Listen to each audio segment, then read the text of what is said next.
Hey everybody, Kevin here from HumboldtCraftworks. Welcome to another episode of Woodworking with Mr. Kevin. That's me.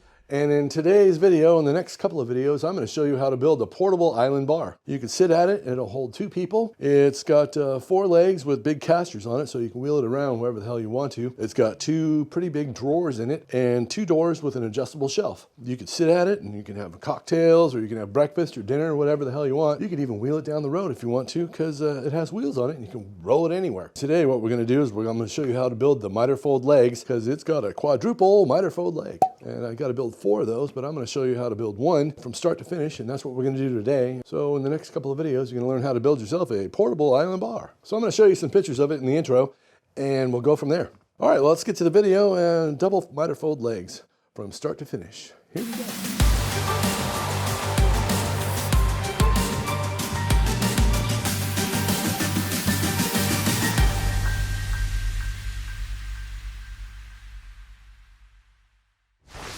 Here are all the leg parts that we have to double miter each side of. So we're going to have a double quadruple miter fold leg. What? I have to sand these on the drum sander first. I forgot all about that part. But the first thing we have to do is change out this insert. This is just a straight zero clearance insert. And we have to put our 45-degree zero clearance insert in there. The next thing we need to do is we're going to break out the Wixie right here. 45 on the money. Okay. Now we're going to lower the blade down because that is ridiculous. We're going to go 1 tooth above. There we go, 1 tooth above. When we're doing double miters, you got to be very careful that these aren't sticking up too high, because you don't want to cut yourself. You're going to be cutting it from this way here, cutting the miters like this. So we can actually leave this like this, because this was planed in the at the lumber yard, but I don't really trust their planer, and I want to drum sand these till they're flat, because this side looks nice and flat because I face jointed it. I can see this one looks a little wavy. So I'm going to take these down until they're all even Steven, and then we'll come back to this. We're all done drum sanding our pieces for our legs, and so we have this side that's marked, that's all been face jointed, and the other side's been beautifully sanded. So what we're going to do is we're going to rip all the 4-inch ones first right here. They're all 4 1/4. I have my table saw set at 3 7/16, and when I go to cut this first miter, it's going to come right to that edge. What we're looking for is an overall width of 4 inches across the face. And then we have the 3-inch parts all over here, and we're going to do those last. Okay, here we go. Oh, the battery's dying. Crap.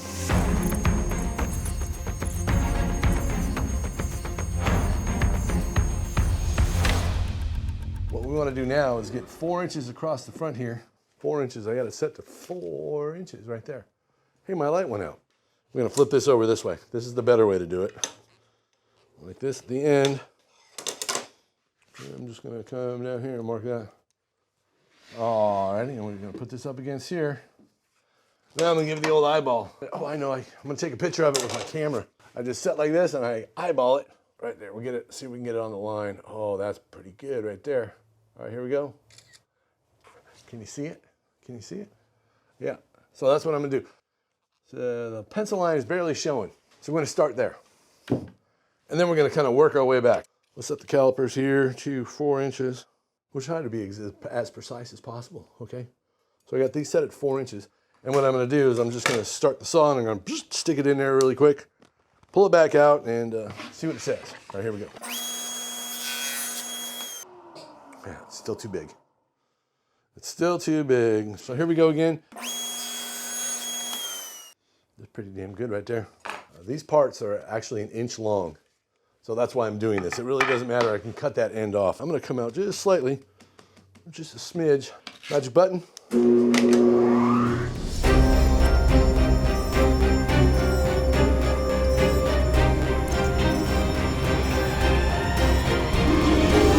right, that was fun. Okay, now the 3-inch. All right, so we're going to set this guy to 2.5 and see how close that is. Yeah, pretty good. I'm going to come in just slightly. Just the other side of 2 1/4. It looks pretty good. We're going to do a little quick check here, a little test. Got a skosh hanging out, so we're just going to move it in just a little bit more. All right, 2 7/16. I think that'll do it. Let me see. All right, we got it. So each one of these, besides being sanded all the same, has a label on it. This one is 3B. Each leg came out of one board. So there's 2 4-inchers and 2 3-inchers that came out of a board, and each one is labeled. So this is a 3-incher and it's B. And I have another one over here somewhere that says 3B also. Oh, here it is right here, 3B. And then there's a 4B, and there's 2 of those over there somewhere. So when I go to glue these up, they're all gonna be similar colored wood because they came out of the same board. That makes sense? Turn on the magic button, put our headphones on, and away we go. Because the battery's gonna die here any minute. Magic button.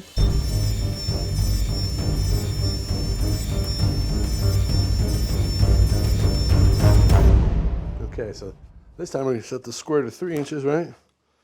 Flip it upside down right here. I'm gonna put a little mark. I marked the wrong side again because I'm a dummy. Yeah, even Squeakers agrees. He goes, "You're a dummy." If we want 3 inches across the front, that means that this would be like 2 3/16 would be on the money. Going just a little other side of 2 3/16. All right, we're gonna sneak into it. I'm at 2 1/4. Here's what I'm gonna do. I got my 3-inch mark here, and I'm just gonna start it and see if it fits. And we're 30 seconds shy. So we're going this way just a little more. All right, here we go. Try that. That's right at 3 inches. All right, so these are, like I said, about 1 inch long. So that little bit on the end, we're just gonna cut off. We're gonna glue them up long like this anyway, and then once they're all glued up, we're gonna cut them to size, because that's what we do. You gotta cut all these, I'm gonna put them over there, and next thing after we get this done, we're gonna glue them up using strapping tape. It's gonna be awesome. I love doing that. Here we go.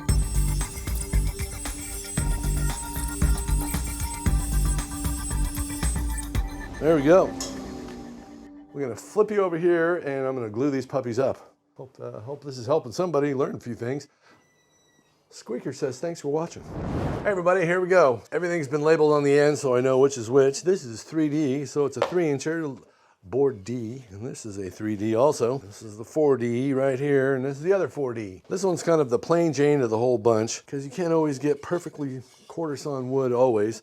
Some of it's kind of rifty looking, so that's just the way it goes. What we're gonna do now is we're gonna try to make everything look as beautiful as possible by making the grains match the best we can. Some are gonna be hard to deal with just because, you know, I mean, they're all cut out of the same board, but the grain changes as you go down the board. So sometimes it's just gonna suck, no matter what you do.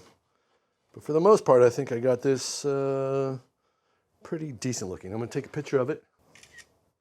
Okay, now that we did that, I got the grain to match the best I can. What I'm gonna do now is just make a hieroglyphic out of this thing right here. I'm gonna make a triangle, and then I'm gonna make a square. Now that we've done that, we got everything lined up the way we want it. What I'm gonna do is I'm gonna take some tape here, and I'm gonna go from about 1 inch from the edge, and I'm gonna just run it down here. I'm not pulling or pushing, I'm just pushing it down basically. And we're gonna attach it.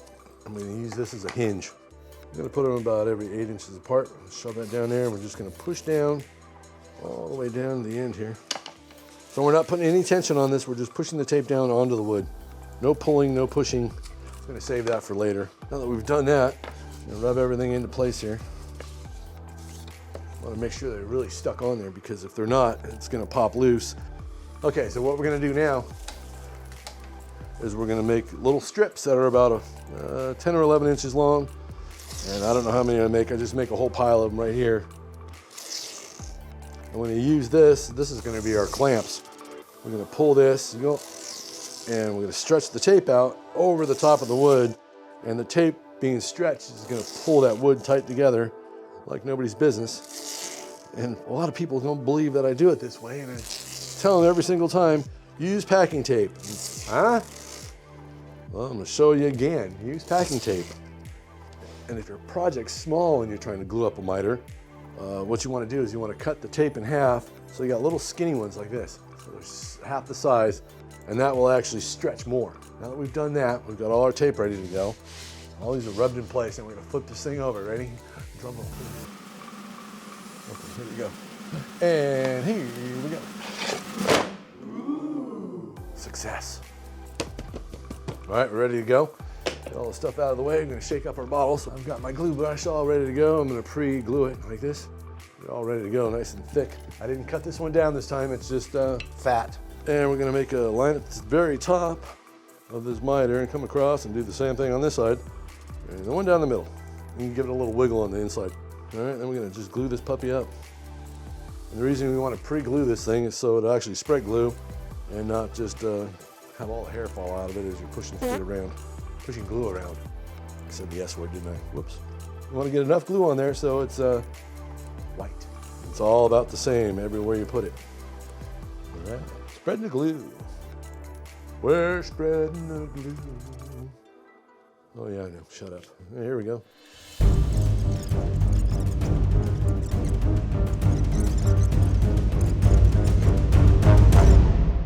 All right, that's how much glue's in there. Okay, voila. All right, now here we go, the Reese's Pieces. So if we put on our tape and we pushed it down hard enough, this should just flip open like this, like a magic trick, and just go end over end until it's done. Just like that.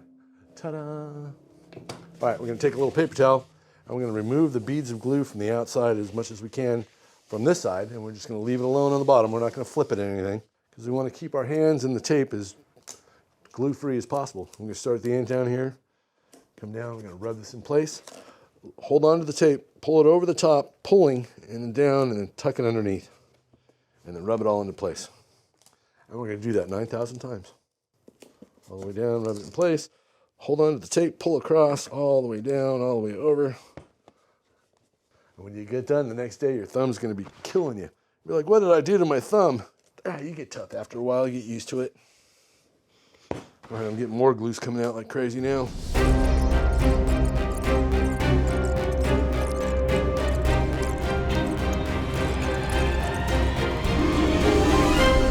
right, everybody, there you go.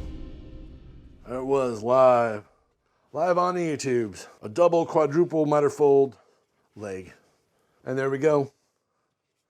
Done deal. And what we're gonna do at the end, we're gonna put a block in here, we're gonna taper a piece of 8/4, and we're gonna taper it in there, glue the snot out of it, and bang it in once this is cut to size. And then we're gonna put these wheels on the bottom like that. You know, you can wheel them all over the damn place. Here's what happens after a while if you get glue on them. See how that pops out? That really won't matter because it's glued up so well. All of these have so much tape on them that if one pops loose, it's not gonna hurt anything. And that seam is tight. Every damn thing is tight. You can see my hieroglyphic here. It goes all the way around, all the way to the other end. Now you know how to make one yourself. And you can, instead of buying a piece of 12/4 or 16/4 that cost $1 million a foot, you can make your own out of 4/4 and just miter it up and make whatever size beam you want. I've actually done this in houses where I put fake beams in, just like this. You make them and you, whoop, slide them up into place, and people are like, man, how'd you get that beam in there?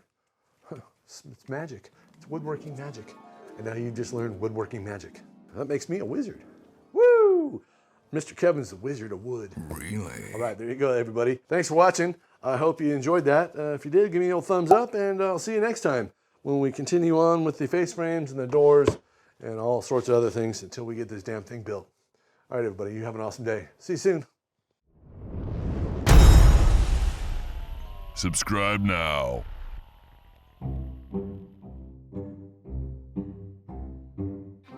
Oh, look at that. Look at that. It's got a booger in it.